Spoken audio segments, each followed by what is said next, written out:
সকলকে জয় যিশু। পবিত্র গৃহ পক্ষ থেকে সকলকে জানাই হালেলুয়া, প্রেজ দ্য লর্ড। আশা করি সবাই ভালো আছেন। আমাদের কাছে অনেক অনুরোধ এসেছে, অনেক প্রার্থনা এসেছে যে আমাদের জীবনে শয়তানের সঙ্গে কীভাবে লড়বো বা দিয়াবলকে কীভাবে প্রতিরোধ করব। সেই নিয়ে আজকে আমাদের বাক্য আমরা শুনে নেব আমাদের প্রভু দাসীর মুখ থেকে, যে শয়তানের বিরুদ্ধে কীভাবে লড়বো, দিয়াবলকে কীভাবে প্রতিরোধ করব। আসুন চলে যাই আমাদের প্রভু দাসীর কাছে, তার মুখে শুনে নেব আমাদের ঈশ্বরের বাণী। সবাইকে জয় যিশু। আজকের বাক্য যাকূব তার 4 অধ্যায়ে 7 পদে ঈশ্বর আমাদের সাথে কি কথা বলতে চায়, আজ আমরা তা বাক্যের মাধ্যম দিয়ে জানব। তাই তোমরা ঈশ্বরের প্রতি বাধ্য হও, দিয়াবলকে প্রতিরোধ করো, তবে সে তোমাদের কাছ থেকে দূরে পালাবে। Hallelujah, praise the Lord. এখানে যিশু কি বলছেন? ঈশ্বরের প্রতি বাধ্য হও, দিয়াবলের প্রতিরোধ করো, তবেই সে তোমার কাছ থেকে দূরে সরে যাবে, দূরে চলে যাবে, পালিয়ে যাবে। কেন ঈশ্বর এই কথাটা বলছেন? যাতে আমরা বুঝতে পারি যে দিয়াবল, শয়তান আমাদের মাধ্যমে অনেক প্রলোভন দিতে চায়, অনেক সময় অনেক প্রলোভন দেয়। কারণ ঈশ্বরের যখন জ্যোতির কাছে আমরা আসি, সে যখন জ্যোতি সহ্য করতে পারে না, সে এমনই পরিস্থিতির সামনে ফেলে দেয় যা আমরা সেই পরিস্থিতির সম্মুখীন হয়ে এমনভাবে জড়িয়ে পড়ি শয়তানের ফাঁদে, যা আমরা বেরোতে পারি না। ঈশ্বর কি বলছে এখানে? কি বলছে? দিয়াবলকে প্রতিরোধ করো। কিসে আমরা প্রতিরোধ করতে পারবো? বাণীর মাধ্যম দিয়ে আমরা সেই শয়তানকে তাড়াতে পারবো।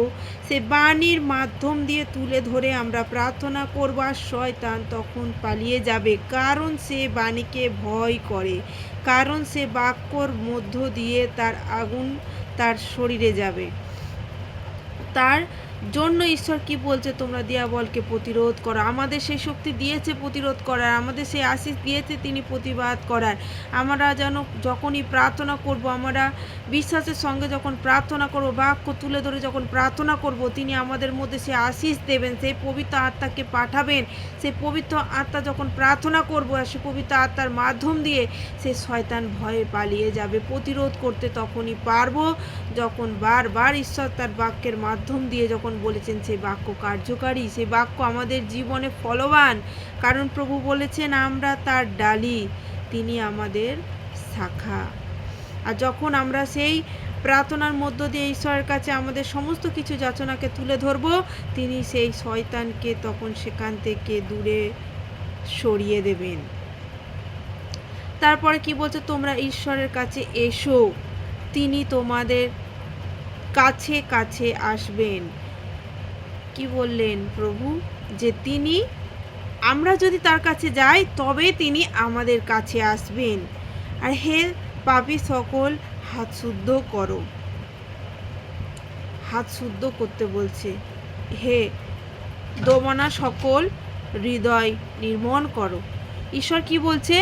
মনকে শান্ত করো, স্থির করো, হৃদয়ে বিশ্বাস করো, তাহলে আমরা ঈশ্বরের সামনে দাঁড়িয়ে থাকতে পারবো। শয়তান আমাদের সামনে থেকে তখন পালিয়ে যাবে। কখন? যদি আমরা হৃদয়ে বিশ্বাস করি, সেই হৃদয়ে ঈশ্বরকে আশীর্বাদে যে আমাদের দিয়েছেন সে যেন বিশ্বাস করি। তার বাক্যের মাধ্যম দিয়ে বলেছে প্রতিরোধ করতে, যখন আমরা সেই প্রার্থনা করব বিশ্বাস সহকারে, তখন শয়তান আমাদের দেখে ভয় পালিয়ে যাবে। কারণ সে আমাদের মধ্য দিয়ে সে জ্যোতিকে দেখবে যে ঈশ্বর এদের মধ্যে রয়েছে, ঈশ্বরের শক্তি এদের মধ্যে রয়েছে, ঈশ্বরের জ্যোতি এদের মধ্যে রয়েছে, ঈশ্বরের বাণী এদের মধ্যে রয়েছে। যার জন্য শয়তান আমাদের কাছে টিকতে পারবে না, আর সে শয়তান তখনই পালিয়ে যাবে। আর আমরা যখন তার উপরে নির্ভরশীল থাকবো ঈশ্বরের প্রতি। ধন্যবাদ সবাইকে। এই বাক্য আমি বিশ্বাস করি যে প্রভু যীশু স্বয়ং সবাইকে দিলেন। আর যারা এই প্রার্থনার এই বাণী শুনলেন, তাদের অনেক মঙ্গল হোক, তাদের অনেক আশীর্বাদ প্রভু তাদের দান করুন। সবাইকে জয় যিশু।